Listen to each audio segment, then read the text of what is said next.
ಈ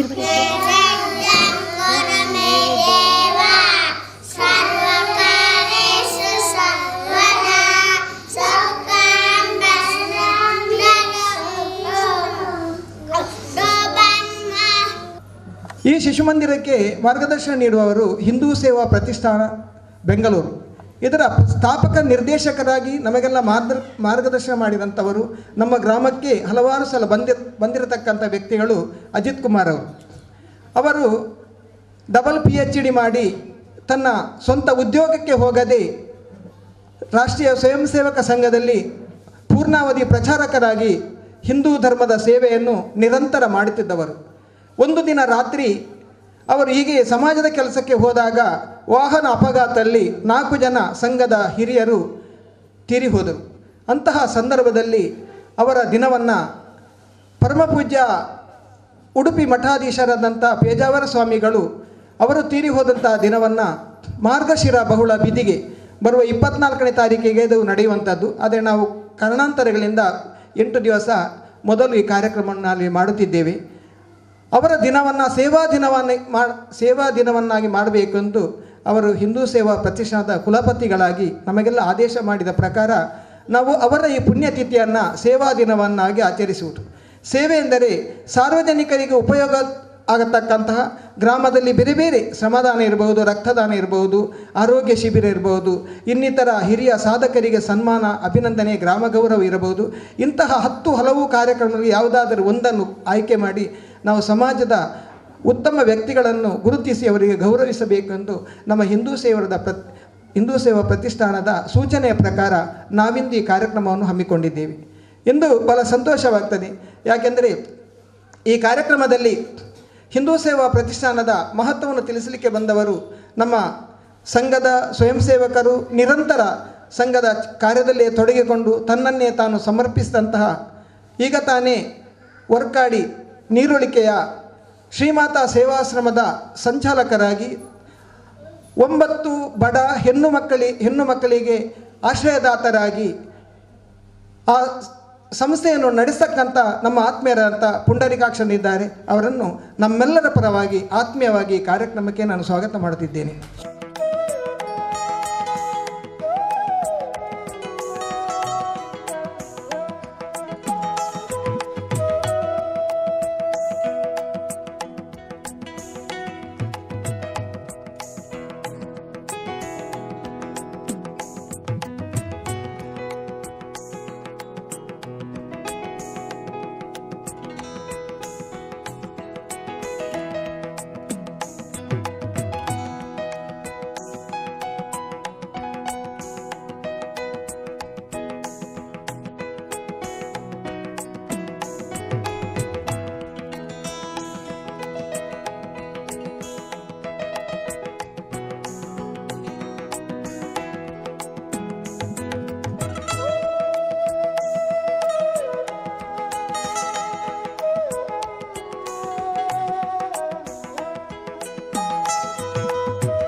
ಕಳೆದ 10 ವರ್ಷಗಳಿಂದ ಈ ತನ್ನ ಸೇರಿಗಾರ ವೃತ್ತಿಯನ್ನು ಪ್ರಾರಂಭಿಸಿದರಂತೆ.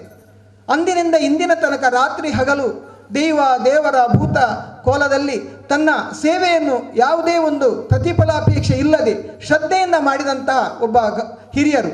ಅಂತಹ ಹಿರಿಯರನ್ನು ನಾವು ಈ ಸಂದರ್ಭದಲ್ಲಿ ಗ್ರಾಮ ಗೌರವದ ಮೂಲಕ ಅವರನ್ನು ಗುರುತಿಸುವುದು ನಮ್ಮ ಕರ್ತವ್ಯವಾಗುತ್ತದೆ. ಆ ಸಂದರ್ಭದಲ್ಲಿ ಮುಂದಕ್ಕೆ ಅವರನ್ನು ವೇದಿಕೆಗೆ ಕರೆದು ಗೌರವಿಸಲಿಕ್ಕಿದೆ. ಅವರನ್ನು ಕೂಡ ಈ ಕಾರ್ಯಕ್ರಮಕ್ಕೆ ಅತ್ಯಂತ ಶ್ರದ್ಧೆಯಿಂದ ನಾನು ಸ್ವಾಗತ ಮಾಡುತ್ತಿದ್ದೇನೆ. ಗಳನ್ನು ಶಿಶು ಮಂದಿರ ಆಡಳಿತ ಮಂಡಳಿ, ಮಾತೃ ಮಂಡಳಿ ಮತ್ತು ನಮ್ಮ ಮಕ್ಕಳ ಪೋಷಕರನ್ನು ನಾನು ಪ್ರೀತಿಪೂರ್ವಕವಾಗಿ ಸ್ವಾಗತ ಮಾಡುತ್ತೇನೆ. ಹಾಗೆ ಮಾಧ್ಯಮ ಬಂಧುಗಳನ್ನು, ಛಾಯಾಚಿತ್ರಕಾರರನ್ನು ಈ ಸಂದರ್ಭದಲ್ಲಿ ಬಹಳ ಗೌರವಪೂರ್ವಕ ನಾನು ಸ್ವಾಗತ ಮಾಡುತ್ತಾ ಇಂದಿನ ಈ ಸ್ವಾಗತ ಕಾರ್ಯಕ್ರಮ ನಿಲ್ಲಿಸ್ತೇನೆ. ಜೈ ಹಿಂದ್. ಸ್ವಾಗತ ಹಾಗೂ ಪರಿಚಯ ಮಾಡಿದಂಥ ಶ್ರೀಯುತ ನಾರಾಯಣ ಕಜೇವರಿ ವಂದನೆಗಳು.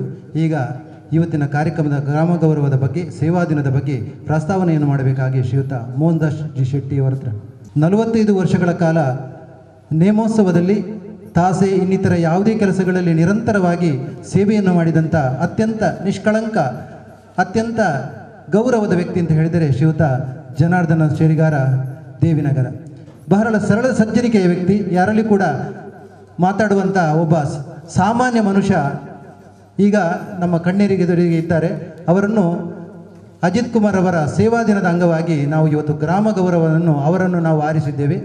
ಶ್ರೀಯುತ ಜನಾರ್ದನ ಶೇರಿಗಾರ ದಂಪತಿಗಳು ದಯವಿಟ್ಟು ಸನ್ಮಾನದ ಮಂಟಪಕ್ಕೆ ಬರಬೇಕಾಗಿ ವಿನಂತಿಯನ್ನು ಮಾಡ್ತಾ ಇದ್ದೇವೆ. ಪರಿಚಯವನ್ನು ನಮ್ಮ ಮುಂದಿಡಿದರೆ ಶ್ರೀಯುತ ಮೋಹನ್ ದಾಸ್ ಜಿ ಶೆಟ್ಟಿ ಅವರು.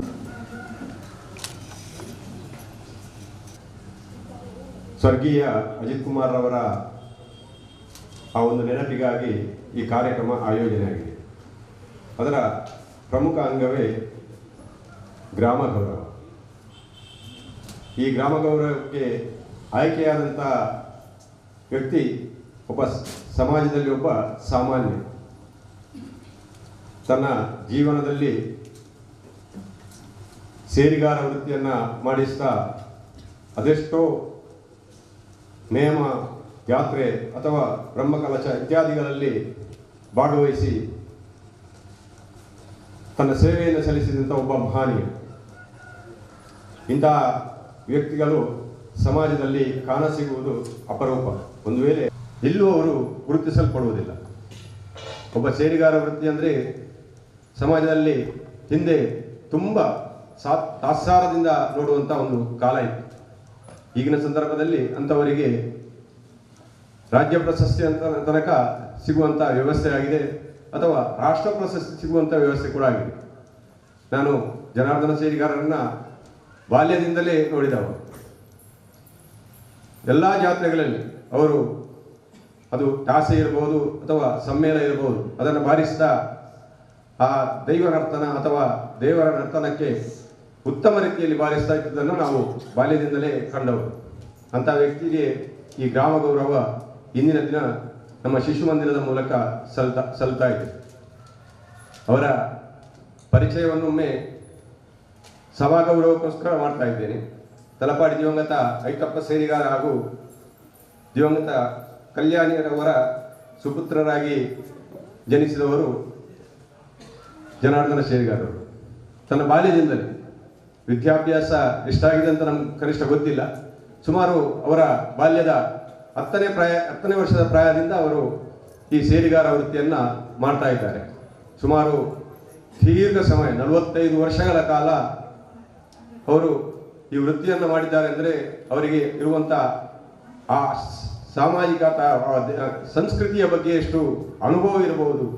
ಒಂದು ವೇಳೆ ಅವರು ಮಾತನಾಡುವಂಥ ಇದರಲ್ಲಿ ಇದ್ದಿದ್ದರೆ ನಮ್ಮ ಸಂಸ್ಕೃತಿಯ ಬಗ್ಗೆ ಎಷ್ಟವರು ಈ ಸಭೆಯಲ್ಲಿ ಒಂದು ಉಪನ್ಯಾಸವನ್ನೇ ಕೊಡುವಂಥ ಅಷ್ಟು ಅವರಿಗೆ ತಿಳಿದಿರಬಹುದು. ಯಾಕಂದರೆ ಸೇರಿಗಾರರಂದರೆ ದೈವ ನರ್ತನಕ್ಕೆ ಅವರು ವಾದ್ಯವನ್ನು ಬಾರಿಸಬಹುದು. ಆ ಸಂದರ್ಭದಲ್ಲಿ ಬೇರೆ ಬೇರೆ ರೀತಿಯ ಬೇರೆ ಬೇರೆ ದೈವಗಳು ನಮ್ಮ ಊರಲ್ಲಿರ್ತದೆ. ಬೇರೆ ಬೇರೆ ರೀತಿಯಲ್ಲಿ ಬಾರಿಸಬೇಕಾಗ್ತದೆ. ಬೇರೆ ಬೇರೆ ರೀತಿಯ ನರ್ತಕರಿರ್ತಾರೆ. ಅವರು ಕೋಲ ಕಟ್ಟುವವರು ಅಥವಾ ನೇಮ ಕಟ್ಟುವವರು, ಅವರಿಗೆ ಬೇರೆ ಬೇರೆ ರೀತಿಯಲ್ಲಿ ವಾದ್ಯ ಸಮ್ಮೇಳ ಬಾರಿಸಬೇಕಾಗ್ತದೆ. ಅಥವಾ ದೇವರ ಸೇವೆ ಕೂಡ ಬೇರೆ ಬೇರೆ ರೀತಿಯಲ್ಲಿ ಅವರಿಗೆ ಮಾಡಬೇಕಾಗ್ತದೆ. ಅಂತ ಅಪಾರ ಅನುಭವವನ್ನು ಸುಮಾರು 45 ವರ್ಷಗಳಿಂದ ಅವರು ಪಡೆದಿದ್ದಾರೆ. ಇಂದು ನಮ್ಮ ಗ್ರಾಮ ಗೌರವಕ್ಕೆ ಭಾಜನರಾಗಿದ್ದಾರೆ. ತಲಪಾಡಿ ದೇವಸ್ಥಾನದ ಪ್ರಮುಖ ಒಬ್ಬ ಸೇವಾಕರಾಗಿ, ಹಾಗೆ ಪರಿಸರದ ಅಲಂಕಾರಗುಡ್ಡೆ ದೈವಸ್ಥಾನ ಇರ್ಬೋದು, ಕೊಂಡಾನ ದೈವಸ್ಥಾನ ಇರ್ಬೋದು, ಅಥವಾ ಉದ್ಯಾವರದ ಮಾಡ ದೈವಸ್ಥಾನ ಇರ್ಬೋದು, ಅಥವಾ ಉಲ್ಲಾಲ ಹುಲಿಯತ್ತಾಯ ದೈವಸ್ಥಾನ ಇರ್ಬೋದು.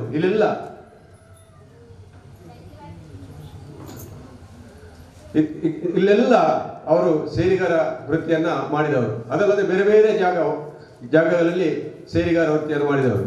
ಈಗ ಈ ಕಾಲ ಬದಲಾಗಿದೆ. ಹಿಂದಿನ ಕಾಲಕ್ಕೂ ಈ ಕಾಲಕ್ಕೂ ವ್ಯತ್ಯಾಸ ಉಂಟು. ಶ್ರಾವಣ ತಿಂಗಳು ಸೋನ ತಿಂಗಳಲ್ಲಿ ಉದ್ಯಾವರದಲ್ಲಿ ಪ್ರತಿದಿನ ಅಲ್ಲಿ ಸೇವೆ ಸಲ್ಲಿಸಲೇಬೇಕು ಇವರು. ಆ ಸಂದರ್ಭದಲ್ಲಿ ತಲಪಾಡಿಯಿಂದ ಅವರು ಉದ್ಯಾವರ ಮಾಡಕ್ಕೆ ನಡೆದುಕೊಂಡು ಹೋಗ್ತಾ ಇದ್ರು.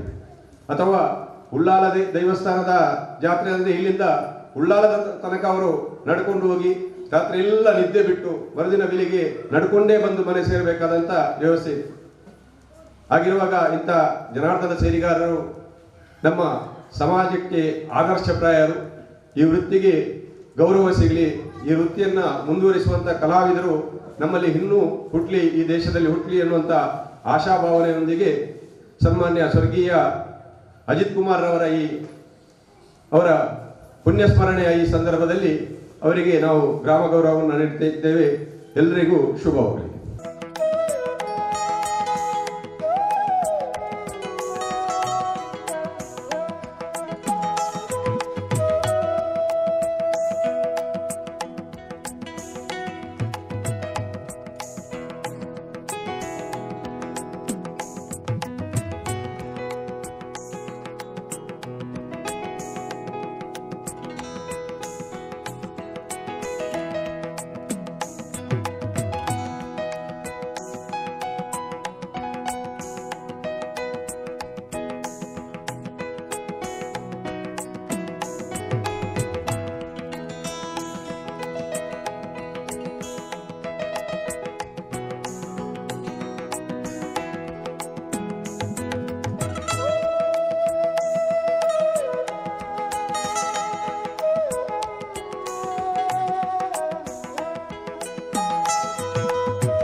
ಆ ಊದುಕಡ್ಡಿ ತುಂಬ ಹೊತ್ತೇನೋ ಉರಿಯೋಲ್ಲ, ಅದು ಒಂದು 10 ನಿಮಿಷನೋ 15 ನಿಮಿಷನೋ ಆ ಊದುಕಡ್ಡಿ ಕೆಲವೊಮ್ಮೆ ಉರಿಬಹುದು. ಇದು ಎರಡನ್ನು ನಾವು ಗಮನಿಸಿದರೆ ಇದೊಂದು ಕ್ಷಣಿಕವಾದ ಸುಖವನ್ನು ಕೊಟ್ಟಿದೆ, ಒಂದು ಆನಂದವನ್ನು ಕೊಟ್ಟಿದೆ, ಒಂದು 2-3 ಸೆಕೆಂಡುಗಳ ಕಾಲ. ಮತ್ತು ಆಮೇಲೆ ಅಲ್ಲಿ ಕೂತ್ಕೊಳ್ಳಿಕ್ಕಾಗಲ್ಲ, ವಾಸನೆ ಬರುತ್ತೆ. ಅದು ಆ ಸುರು ಕೊಟ್ಟು ಉರಿಸಿದರೆ ವಾಸನೆ ಬರೋದು. ಅದೇ ಊದುಕಡ್ಡಿ ಅದು ತನ್ನ ಮೈಯನ್ನು ಹೊತ್ತಿಸಿ ಕೊನೆಯಲ್ಲಿ ಸಿಕ್ಕುವುದೇನೋ ಬರೀ ಭಸ್ಮ ಮಾತ್ರ ಸಿಗುತ್ತೆ, ಬೂದಿ ಮಾತ್ರ ಸಿಗುತ್ತೆ. ಆದರೆ ಅದು ಉರಿದ ನಂತರ 1 ಗಂಟೆನೋ 2 ಗಂಟೆಯೂ ಕೂಡ ಆ ಕೋಣೆಯ ಒಳಗಡೆ ಹೋದರೆ ಒಂದು ರೀತಿಯ ಪರಿಮಳ ಇರುತ್ತದೆ. ಆ ಸುತ್ತಮುತ್ತಲು ಪರಿಮಳವನ್ನು ಸೂಸುತ್ತೆ. ಹೀಗೆ ಜಗತ್ತಿನಲ್ಲಿ ಕೋಟ್ಯಾಂತರ ಜನ ಹುಟ್ಟಿರ್ತಾರೆ, ಅದು ಸುರುಸುರು ಕಡ್ಡಿಯಂತೆ ಆಗಿಬಿಡ್ತದೆ. ಆನಂದವನ್ನು ಕೊಡಲಿಲ್ವೇ? ಕೊಟ್ಟಿದೆ. ಕೆಲವೊಮ್ಮೆ ಅದು ಆಮೇಲೆ ಕೆಲವೊಮ್ಮೆ ಕೆಟ್ಟವಾಸನೆಯೂ ಬಂದಿರಬಹುದು ಅವರಿಂದಾಗಿ. ಆದರೆ ಊದುಕಡ್ಡಿ ಹಾಗಲ್ಲ. ಹಾಗೆ ವ್ಯಕ್ತಿಯ ಜೀವನ ಊದುಕಡ್ಡಿಯಂತೆ ಆಗಬಹುದಾ, ಅಗರಬಂತಿಯಂತೆ ಆಗಬಹುದಾ? ಹೀಗೆ ಶ್ರೀಯುತರಿಗೆ ಗ್ರಾಮ ಗೌರವವನ್ನು ಕೊಟ್ಟಿದ್ದು. ಗ್ರಾಮ ಗೌರವವನ್ನು ಪಡ್ಕೊಳ್ಬೇಕು ಅಂತಾದರೆ ಅದರ ಹಿಂದೆ ತುಂಬ ಸಾಧನೆ ಇದೆ. 10 ವರ್ಷದಿಂದ ಅವರ ಕೆಲಸವನ್ನು ಆರಂಭ ಮಾಡಿದ್ದಾರೆ, ಇದುವರೆಗೂ ಮಾಡಿದ್ದಾರೆ ಅಂತ ಆದರೆ ಇದಕ್ಕಿಂತ ದೊಡ್ಡ ಸಾಧನೆ ಪ್ರಪಂಚದಲ್ಲಿ ಯಾವುದೂ ಇಲ್ಲ. ನಿರಂತರವಾಗಿ ಒಂದು ಕಾರ್ಯವನ್ನು ಮಾಡ್ತಾ ಇದ್ದಾಗ ಆತ ದೊಡ್ಡ ಸಾಧಕನಾಗ್ತಾನೆ. ಇತ್ತೀಚಿನ ಕಾಲಕ್ಕೆ ಬಂದರೆ ಈಗ ಜನರಿಗೆ ಏನಂದರೆ ಸಾಧನೆ ಮಾಡಲಿಕ್ಕೆ ಯಾರಿಗೂ ಪುರುಸೊತ್ತಿಲ್ಲ.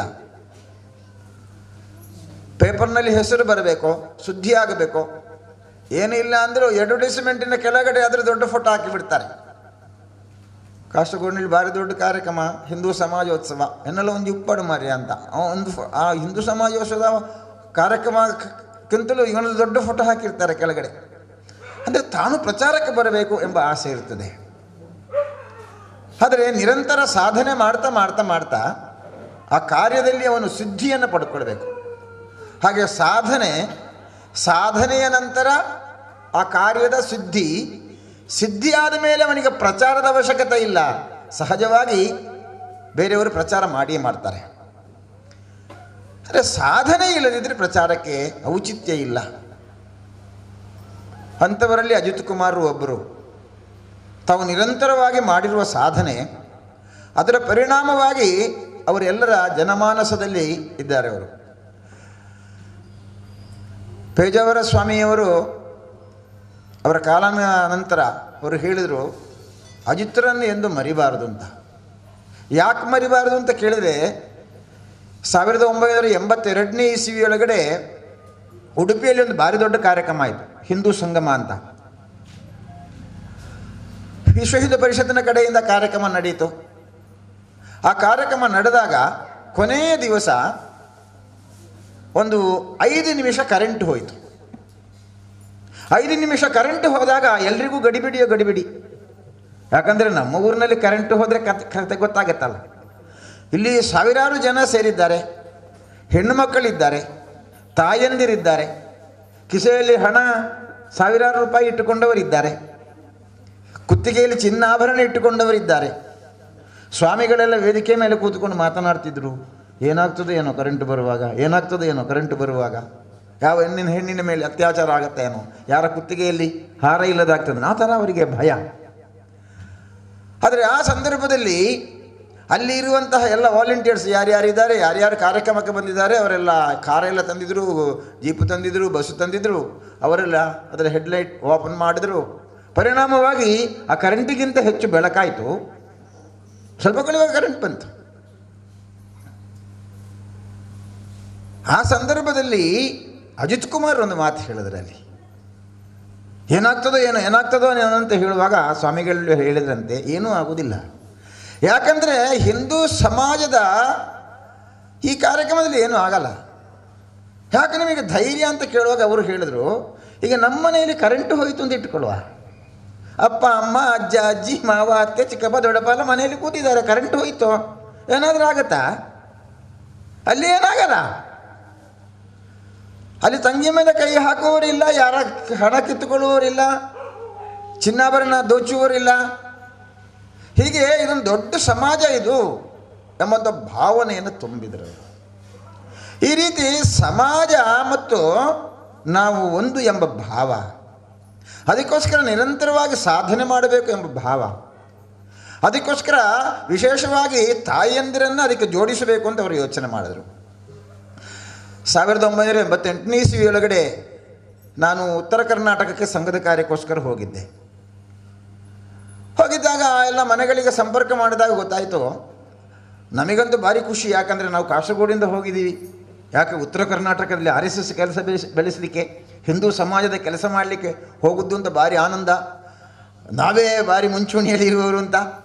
ಆದರೆ ನಾವಲ್ಲಿ ಹೋದಾಗ ಗೊತ್ತಾದ್ದೇನೆಂದರೆ, ನಾವು ಹೋಗುವುದಕ್ಕೆ 10 ವರ್ಷಕ್ಕೆ ಮೊದಲೇ ಕ್ರೈಸ್ತರು ಹೋಗಿಬಿಟ್ಟಿದ್ದಾರೆ. ಕ್ರೈಸ್ತರೆಲ್ಲ ಹೋಗಿ ಅಲ್ಲಿರ್ತಕ್ಕಂಥ ಹಿಂದೂಗಳಿಗೆ ಕ್ರೈಸ್ತ ಧರ್ಮವನ್ನು ಬೋಧನೆ ಮಾಡಿ ಅಲ್ಲೆಲ್ಲ ಶಾಲೆ ಶುರು ಮಾಡಿಬಿಟ್ಟಿದ್ದಾರೆ. ಅವರು ಕೇರಳದಲ್ಲಿರ್ತಕ್ಕಂಥ ಒಬ್ಬಳು ಹುಡುಗಿ, ಹೆಚ್ಚಿನ ವರ್ಷ ಒಂದು 16-18 ವರ್ಷದ ಒಳಗಡೆ ಆ ಹುಡುಗಿಗೆ ಪ್ರಾಯ. ನಾನು ಸ್ಲಿಪ್ಪರ್ ಚಪ್ಪಲಿ ಹಾಕ್ಕೊಳ್ತಾ ಇದ್ದೆ. ನನ್ನನ್ನು ಕಂಡು, ನಿಮಗೆ ಕೇರಳದಿಂದ ಯಾರಾನು ಅಂತ ಕೇಳಿದ್ರು ನನ್ನ ಹತ್ರ. ಅವಳು ಗುರುತಿಸಿದ್ದು ನನ್ನ ಚಪ್ಪಲಿಯಲ್ಲಿ. ಹಾಂ, ಕೇರಳದಿಂದ ಆಳಾನು. ಆಮೇಲೆ ನಿങ്ങളെവിടെ ಅಂತ ಕೇಳಿದೆ ನಾನು ಕೋಟಯತ್ತಿಲ್ಲ ಅಂತ ಹೇಳಿದ್ರು ಅವಳು ಕೋಟೆಯವನವಳು. ನಾನು ಕೇಳಿದೆ, ನೀನೇನು ಇಲ್ಲಿ ಅಂತ ಕೇಳಿದೆ ನಾನು. ಆಗ ಅವಳು ಹೇಳಿದರು, ನನ್ನ ಪಾದ್ರಿ ಹೇಳಿದರು ನನ್ನ ಹತ್ರ, ನೀನು ಕಾಲೇಜು ವಿದ್ಯಾಭ್ಯಾಸ ಎಲ್ಲ ಆಯ್ತಮ್ಮಲ್ಲಮ್ಮ ನಿನಗೆ, ಇನ್ನು ನೀನೇನು ಮಾಡ್ತೀವಿ ಅಂತ ಕೇಳಿದರು. ಆಗ ನಾನು ಪಾದ್ರಿಗೆ ಹೇಳಿದೆ, ಇನ್ನು ಮನೇಲಿ ಕೂತ್ಕೊಳ್ಳೋದು ಅಂತ ಹೇಳಿದೆ. ಆಗ ಪಾದ್ರಿ ಹೇಳಿದರು, ಮನೇಲಿ ಕೂತ್ಕೊಳ್ಳೋದಾ? ಹೋಗಲ್ಲಿ, ಅಲ್ಲಿ ಉತ್ತರ ಕರ್ನಾಟಕಕ್ಕೆ ಹೋಗೋ, ಅಲ್ಲಿ ತುಂಬ ದೀನರು ದುಃಖಿಗಳು ಕಷ್ಟದಲ್ಲಿ ಇರುವವರಿದ್ದಾರೆ, ಹೋಗು ಅಂತ ಹೇಳಿದರು. ನಾನು ಬಂದಿದ್ದೇನೆ ಅಂತ ಹೇಳಿದವಳು. ಹೇಗೂ ಹೆಂಗಸವಳಿಗೆ ಮೀಸೆ ಇಲ್ಲ ಗೊತ್ತಲ್ಲ ನನಗೆ. ಆ ಮೀಸೆ ಇಲ್ಲದೆ ಇರುವ 16 ವರ್ಷದ ಪ್ರಾಯದ ಆ ಹೆಣ್ಣು ಮಗಳು ಕೋಟೆಯವನಿಂದ ಆ ಉತ್ತರ ಕರ್ನಾಟಕಕ್ಕೆ ಹೋಗಿ ಅಲ್ಲಿ ಆಹಾರ ಒಳಗೆ ಹಿಡಿಸಲ್ಲ, ಅಲ್ಲಿ ಹವೆ ಒಳಗೆ ಹಿಡಿಸಲ್ಲ. ಅಲ್ಲಿ ಅವಳು ಕ್ರೈಸ್ತ ಮತಾಂತರಕ್ಕೆ ಬಂದಿದ್ದಾಳೆ. ಎಷ್ಟೋ ಮನೆಯನ್ನು ಮತಾಂತರ ಮಾಡಿದ್ದಾಳೆ. ಅವರ ಮನಸ್ಸಿನೊಳಗೆ ಕ್ರೈಸ್ತ ಧರ್ಮವನ್ನು ತುಂಬಿದ್ದಾರೆ. ಎಂತಾದರೂ ಏನು ಅದ್ಭುತ ಯೋಚನೆ ಮಾಡಿ. ಅಜಿತ್ ಕುಮಾರ್ ಅವರು ಅವರ ಜೀವಿತ ಕಾಲದಲ್ಲಿ ಇದನ್ನು ಯೋಚನೆ ಮಾಡಿದರು. ನಮ್ಮ ಹೆಣ್ಮಕ್ಳಿಗೆ ಏನಪ್ಪ ಕಲಬದ ಏನು ಹೇಳ್ತಾರೆ, ಹೆಣ್ಮಕ್ಕಳು ಮನೆಯ ಒಳಗಡೆ ಇರೋದು, ಒಳ್ಳೆ ಅಡುಗೆ ಮಾಡೋದು, ಆಮೇಲೆ ಒಳ್ಳೆ ಡ್ರೆಸ್ ಮಾಡೋದು, ಕೈಗೆಲ್ಲ ಬೆರಳಿಗೆಲ್ಲ ಹಚ್ಚುವುದು, ಕೆಲಸ ಇಷ್ಟೇನಾ? ಅದರ ಬದಲಾಗಿ ಸಮಾಜದ ಬಗ್ಗೆ ಸೇವೆ ಮಾಡಬೇಡವಾ? ಅದಕ್ಕೆ ಹೊಸ ದೃಷ್ಟಿಕೋನವನ್ನು ಕೊಟ್ಟವರು ಅಜಿತ್ ಕುಮಾರ್ ಅವರು. ಅದಕ್ಕೆ ತಾಯಂದಿರಿಗೆ ಸೇವಾವೃತ್ತಿಗಳು ಅಂತ ಹೇಳಿ ಅವರನ್ನು ಒಂದು ಹೊಸ ಕಲ್ಪನೆಯ ಮುಖಾಂತರವಾಗಿ ಸಮಾಜದ ಕೆಲಸ ಮಾಡಲಿಕ್ಕೆ ತೊಡಗಿಸಿಕೊಂಡರು. ಅದರ ಪರಿಣಾಮವಾಗಿ ಲಕ್ಷಾಂತರ ಹೆಣ್ಣು ಮಕ್ಕಳು, ಸಾವಿರಾರು ಅಂತ ಹೇಳಿದ್ಲ, ಲಕ್ಷಾಂತರ ಹೆಣ್ಣು ಮಕ್ಕಳು ಈಗ ಸೇವಾವೃತ್ತಿಗಳಾಗಿ, ನಿವೃತ್ತರಾಗಿ, ಮದುವೆಯಾಗಿ, ಬೇರೆ ಬೇರೆ ಮಾಧ್ಯಮಗಳ ಮುಖಾಂತರ ಬೇರೆ ಬೇರೆ ಮಜಲುಗಳಲ್ಲಿ ಇವರು ಕೆಲಸವನ್ನು ಮಾಡುವಂತೆ ಮಾಡಿದ್ದಾರೆ. ಈ ಒಂದು ಭಾಗ್ಯವನ್ನು, ಈ ಒಂದು ಸೇವೆಯ ಅನುಭೂತಿಯನ್ನು ಅವರಿಗೆ ಮಾಡಲಿಕ್ಕೆ ಅನುವು ಮಾಡಿಕೊಟ್ಟವರು ಯಾರು ಕೇಳಿದರೆ ಅದು ಅಜಿತ್ ಕುಮಾರ್ ಅವರು. ಹೀಗೆ ಒಂದು ಹೊಸ ದಿಕ್ಕನ್ನು ಕೊಟ್ಟು ಸಮಾಜದ ಸೇವೆಯಲ್ಲಿ ಹೆಣ್ಣು ಮಕ್ಕಳ ಪಾತ್ರ ಏನು ಅದನ್ನು ತಿಳಿಸಿಕೊಟ್ಟಿರ್ತಕ್ಕಂಥ ಮಹಾಮಹಿಮರವರು. ನಮ್ಮ ಮನೆ ಚೆನ್ನಾಗಿರಬೇಕಾದ್ರೆ ಗೃಹಿಣಿ ಗೃಹ ಉಚ್ಛತೆ ಅಂತ ಹೇಳಿದರು. ಮನೆ ಯಜಮಾನರು ಎಷ್ಟೋ ಸಂಪಾದನೆ ಮಾಡುವರಿ ರೀ. ಈಗ ಗಂಡನಿಗೆ ಸಂಪಾದನೆ 1,000 ರೂಪಾಯಿ ಉಂಟು ಅಂತ ಇಟ್ಟುಕೊಳ್ಳೋ ಒಂದು ದಿವಸದಲ್ಲಿ. ಆ 1,000 ಸಂಪಾದನೆ ತಗೊಂಡು ಬಂದು ಮನೆಯಲ್ಲಿ ಕೊಟ್ಟರೆ ಆ ಮನೆಯನ್ನು ಚೆನ್ನಾಗಿ ನಿಭಾಯಿಸಬೇಕಲ್ಲ. ಅದು ಯಾರ ಕೆಲಸ? ಅದು ಮನೆಯಲ್ಲಿರುವ ತಾಯಿಯಂದಿರ ಕೆಲಸ. ಆ ತಾಯಿಯಾದವಳು ಯಾವುದಕ್ಕೆ ಎಷ್ಟು ಖರ್ಚು ಮಾಡಬೇಕು, ಹೇಗಿರಬೇಕು ಎಂಬುದಾಗಿ ಖರ್ಚು ಮಾಡಿದರೆ ಆ ಮನೆ ತುಂಬ ಚೆನ್ನಾಗಿರ್ತದೆ ಆರ್ಥಿಕವಾಗಿ. ಇನ್ನು ಎರಡನೆಯದ್ದು, ಮನೆಯಲ್ಲಿ ಮಕ್ಕಳಿದ್ದರೆ ಸಾಕಾ, ಆ ಮಕ್ಕಳಿಗೆ ಚೊಕ್ಕವಾದ ಪಾಠವನ್ನು ಮೊದಲು ಕಲಿಸಿಕೊಡುವವಳು ಯಾರು? ಅದು ತಾಯಿ. ಹಾಗಾಗಿ ಮನೆಯ ಒಳಗಡೆ ಇರತಕ್ಕಂಥ ಆರ್ಥಿಕ ವ್ಯವಸ್ಥೆಯ ಬೆನ್ನೆಲುಬು ತಾಯಿ. ಮಕ್ಕಳ ನಡೆನುಡಿಗೆ ಬೇಕಾದಂತಹ ವ್ಯವಸ್ಥೆಯನ್ನು ಮಾಡಿಕೊಡುವವಳು ತಾಯಿ. ಇನ್ನು ಮನೆಯ ಯಜಮಾನರು, ಅವರಿಗೆ ಒಳ್ಳೆಯ ಹೊಸ ಹೊಸ ವಿಚಾರಗಳನ್ನು, ಹೊಸ ಹೊಸ ಆಯಾಮಗಳನ್ನು, ಹೊಸ ಹೊಸ ದಿಕ್ಕನ್ನು ಹೇಳಿಕೊಡುವವಳು ಅವಳು ತನ್ನ ಮನೆಯಲ್ಲಿರುವಂಥ ಮಡದಿ. ಹೀಗೆ ಆ ಮನೆಯಲ್ಲಿರುವಂಥ ತಾಯಿಯಂದಿರು ಅವರು ಆ ಮನೆಯ ಬಗ್ಗೆ, ಸಮಾಜದ ಬಗ್ಗೆ ಚಿಂತನೆ ಮಾಡಿದರೆ ಮಾತ್ರ ಆಗ ಮನೆ ಚೆನ್ನಾಗಿರ್ತದೆ, ದೇಶನೂ ಚೆನ್ನಾಗಿರ್ತದೆ. ಈ ಕಲ್ಪನೆಯನ್ನು ಕೊಟ್ಟಂಥವರು ಅವರು ಅಜಿತ್ ಕುಮಾರ್. ಹೀಗೆ ತಾಯಂದಿರಿಗೆ ಹೊಸ ದಿಕ್ಕು ಕೊಡಬೇಕು, ತಾಯಂದಿರಿಗೆ ಬೇಕಾದಂಥ ಸಂಸ್ಕಾರವನ್ನು ಕೊಡಬೇಕು. ಹೀಗೆ ತನ್ನ ಜೀವಿತ ಕಾಲದಲ್ಲಿ ತಾವು ಈ ಕಾರ್ಯವನ್ನು ಮಾಡಿ ಯಶಸ್ಸನ್ನು ಕಂಡವರು. ಅಂತಹ ಅಜಿತ್ ಕುಮಾರ್ ಅವರ ಪುಣ್ಯತಿಥಿಯ ಅಂಗವಾಗಿ 1 ವಾರಗಳ ಕಾಲ ನಿರಂತರವಾಗಿ ಸೇವಾ ಚಟುವಟಿಕೆಯನ್ನು ಮಾಡ್ತಾ ಇದ್ದಾರೆ. ಈ ಸೇವೆಯ ಮುಖಾಂತರವಾಗಿ ಸಮಾಜದಲ್ಲಿ ಒಂದು ರೀತಿಯ ಪರಿವರ್ತನೆಯನ್ನು ಮಾಡಬೇಕು. ಅದಕ್ಕೆ 1 ವಾರದ ಸೇವಾ ಕಾರ್ಯವನ್ನು ಮಾಡಿ ಅಂತ ಹೇಳಿದ್ದಾರೆ. ಇನ್ನು ಎರಡನೇದು ಗ್ರಾಮ ಗೌರವ. ಗ್ರಾಮ ಗೌರವ ಅಂದರೆ ಒಂದು ಗ್ರಾಮಕ್ಕೆ ಗೌರವ ಕೊಡಲಿಕ್ಕಾಗಲ್ಲ. ಆ ಗ್ರಾಮದಲ್ಲಿ ಯಾರು ವಾಸವಾಗಿದ್ದಾರೋ ಆ ವಾಸವಾಗಿರುವಂಥ ಜನ ಆ ಗ್ರಾಮಕ್ಕೆ ಯೋಗ್ಯ ಒಂದು ದಿಕ್ಕನ್ನು, ಹೊಸ ಮಜಲನ್ನು, ಹೊಸ ಆನಂದವನ್ನು ಕೊಡುವಂತಹ ಜನ ಅವರು. ಯಾರು ಗ್ರಾಮವನ್ನು ಯಾರಾದರೂ ಗುರುತಿಸಬೇಕು ಅಂತಿದ್ರೆ ಆ ಊರಿನ ಗ್ರಾಮದಲ್ಲಿರ್ತಕ್ಕಂಥ ದೊಡ್ಡ ಸಾಧಕರಾಗಬೇಕು. ನಾವು ಟಿ ಎ ಪೈ ಅವರನ್ನು ಕೇಳಿರ್ಬೋದು. ಮಣಿಪಾಲದಲ್ಲಿ 50 ವರ್ಷದ ಹಿಂದೆ ಹೋದರೆ ಮಣಿಪಾಲದ ಸ್ಥಿತಿ ಹಾಗಿರಲಿಲ್ಲ. ಆದರೆ ಮಣಿಪಾಲಕ್ಕೆ ಬಂದಂತಹ ಅವರು ಯೋಚನೆ ಮಾಡಿದರು, ಈ ಮಣಿಪಾಲವನ್ನು ಬದಲಾವಣೆ ಮಾಡಬೇಕು ಅಂತ. ಅದರ ಪರಿಣಾಮವಾಗಿ ಈಗ ಮಣಿಪಾಲ ಎಲ್ರಿಗೂ ಗೊತ್ತಿಲ್ಲವೇ? ಜಗತ್ತಿನ ಜನರಿಗೆ ಗೊತ್ತು ಮಣಿಪಾಲ ಅಂದರೆ. ಯಾರೋ ಒಬ್ಬರು ಯೋಚನೆ ಮಾಡಿದರಿಂದ ಆ ಗ್ರಾಮ ಜಗತ್ತಿಗೆ ಗೊತ್ತಾಗುವಂತೆ ಆಯಿತು. ಧರ್ಮಸ್ಥಳದಲ್ಲಿ ನಿರಂತರವಾಗಿ ಧರ್ಮ ಕಾರ್ಯ ನಡೀತಾ ಇದೆ. ಧರ್ಮಸ್ಥಳ ಗೊತ್ತಿಲ್ಲದವರು ಯಾರು? ಆ ಧರ್ಮಸ್ಥಳದಲ್ಲಿರುವ ಯಾರೋ ಒಬ್ಬರು ಹಿರಿಯರು ಯೋಚನೆ ಮಾಡಿದರು. ಅದರ ಪರಿಣಾಮವಾಗಿ ಧರ್ಮಸ್ಥಳ ಬೆಳೀತು. ಪರಿಣಾಮ ಧರ್ಮಸ್ಥಳವನ್ನು ಜಗತ್ತಿನ ಜನ ಗುರುತಿಸಲಿಕ್ಕಾಯಿತು. ಹೀಗೆ ನಮ್ಮ ಗ್ರಾಮವನ್ನು ಗುರುತಿಸಬೇಕಂದ್ರೆ ಆ ಗ್ರಾಮದಲ್ಲಿರ್ತಕ್ಕಂಥವರು ಸಾಧನೆ ಮಾಡಬೇಕು. ಯಾವಾಗ ಗ್ರಾಮದಲ್ಲಿರುವ ಜನ ಸಾಧನೆ ಮಾಡ್ತಾರೋ ಆಗ ಗ್ರಾಮಕ್ಕೆ ಗೌರವ ಬರ್ತದೆ. ಅದಕ್ಕೆ ಒಬ್ಬ ವ್ಯಕ್ತಿಗೆ ಗೌರವ ಅಂತ ಹೇಳಲಿಲ್ಲ, ಇಲ್ಲಿ ಹೇಳಿದ್ದೇನು? ಗ್ರಾಮ ಗೌರವ. ಹಾಗಾಗಿ ಗ್ರಾಮದಲ್ಲಿರುವ ಪ್ರತಿಯೊಬ್ಬರೂ ಸಾಧನೆಯನ್ನು ಮಾಡಿ ಆ ಗ್ರಾಮದ ಹೆಸರನ್ನು ಜಗತ್ತಿನ ಎತ್ತರಕ್ಕೆ ಬೆಳೆಯುವಂತೆ ಮಾಡಬೇಕು ಅಂತಿರೋದು. ಈ ಇಂಗ್ಲೀಷ್ ಯುಗದಲ್ಲಿ ಈಗ ನಾವೆಲ್ಲ ಮಾತನಾಡಬೇಕಾದ್ರೆ ನಮ್ಮ ಗ್ರಾಮದ ಬಗ್ಗೆ ನಮಗೆ ಗೌರವನೇ ಬರಲ್ಲ. ನೀವೆಲ್ಲೋ ಬೆಂಗಳೂರಿಗೋ ಅಥವಾ ಬೇರೆ ಕಡೆ ಹೋಗಿದ್ದೀರಿ ಅಂತ ಇಟ್ಟುಕೊಳ್ಳೋಣ. ಹೋದಾಗ ನಿಮಗೆ ಕೇಳ್ತಾರೆ ಅಲ್ಲಿಯವರು, ನೀವು ಎಲ್ಲಿಂದ ಬಂದಿದ್ದೀರಿ ಅಂತ ಕೇಳಿದರೆ ತಕ್ಷಣ ನಾವು ಕೊಡುವ ಉತ್ತರ ಏನು? ನಾವು ಮಂಗಳೂರಿಂದ ಬಂದಿದ್ದೇವೆ ಅಂತ. ಕೆಲವೊಮ್ಮೆ ನಮ್ಮ ಮನಸ್ಸಿನಲ್ಲಿ ಅನ್ನಿಸಬಹುದು, ನಾನು ಕಿನ್ಯದಿಂದ ಬಂದದ್ದು ಅಂತ ಹೇಳಿದರೆ ಕಿನ್ಯ ಅಂದರೆ ಇವು ಗೊತ್ತಿಲ್ಲದಿದ್ದರೆಯೋ? ಕಿನ್ಯ ಅಂತ ಹೇಳಿದ್ರೆ ಸಣ್ಣದಲ್ಲ, ಕಿನ್ಯ. ಹಾಗಾಗಿ ಊರಿನವರಿಗೆ ಗೊತ್ತಿಲ್ಲದಿದ್ದರೆ ಏನೋ ಅಂತ ನಾವು ಕೆಲವೊಮ್ಮೆ ಏನು ಹೇಳ್ಬೋದು, ಮಂಗಳೂರಿನಿಂದ ಅಂತ. ನಾವು ಯಾಕೆ ಆಗ ತಿಳ್ಕೊಳ್ಳೋದು?